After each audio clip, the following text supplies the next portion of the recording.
Use your ripe bananas, add a bit of rum, and you have upside down banana rum cake. Let me show you how to make this.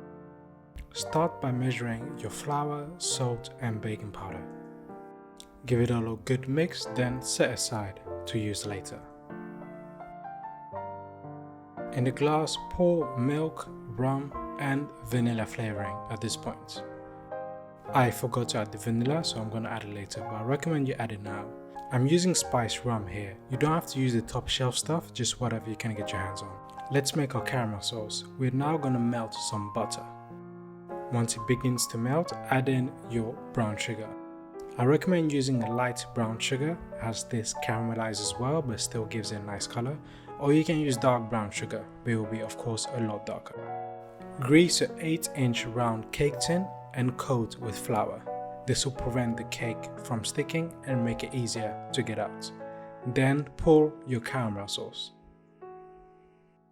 Your sauce will be rather thick, so use a spoon to spread to the edge.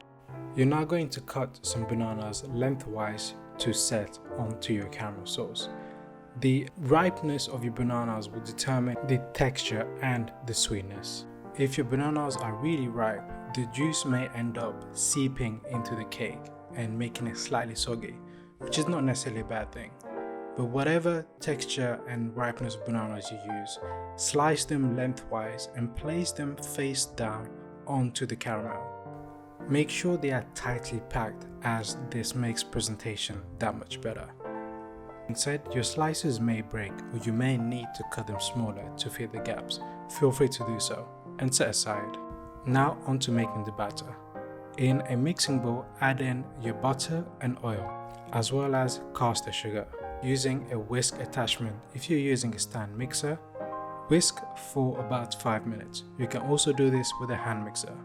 Your batter should have become quite pale and fluffy, but make sure to scrape the bottom, as that's where some of the butter and sugar can stick.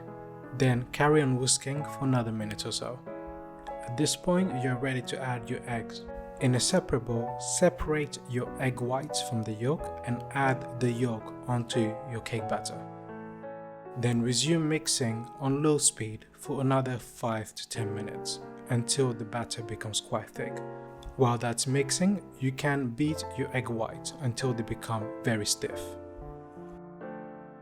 As mentioned earlier, I forgot to add my vanilla flavoring, which I'm adding in there now, and I'm giving it a good mix so that it's incorporated.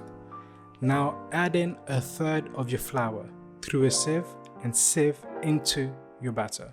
Doing it in portions is what is going to help the batter become smooth and not stiffen up too much so that you end up with a dense cake. Once you have folded the flour, add in half of your milk and rum mixture. Mix until well combined, then repeat with the second third of your flour. After this, you're going to add the remainder of your milk and rum, mix well, and finally add your last batch of flour. You should always start and end with the flour when you're making a cake that requires both liquid and dry ingredients. Once you have a smooth batter, you can add in your egg whites. Add them half at a time.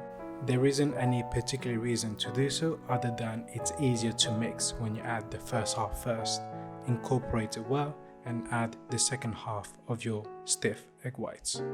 It is important, however, to add it dead last, as this is what is going to give your cake that airiness and light texture. Be sure not to be too violent while you're mixing, and once you have incorporated it all well, pour your batter onto your bananas. Then bake 180 degrees for 45 to 55 minutes. You can make a quick rum sauce which you will pour once your cake is out of the oven. Do so by adding some butter and sugar to a pan and a bit of water to make sure that it is not too thick.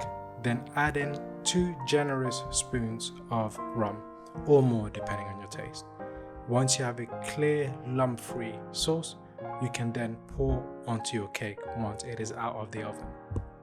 Be quite generous with it, as your cake is quite thick and will soak up all of that rum sauce. A good balance is to use half of your rum sauce as a soaking syrup and keep the remaining half as a dipping sauce to serve on the side.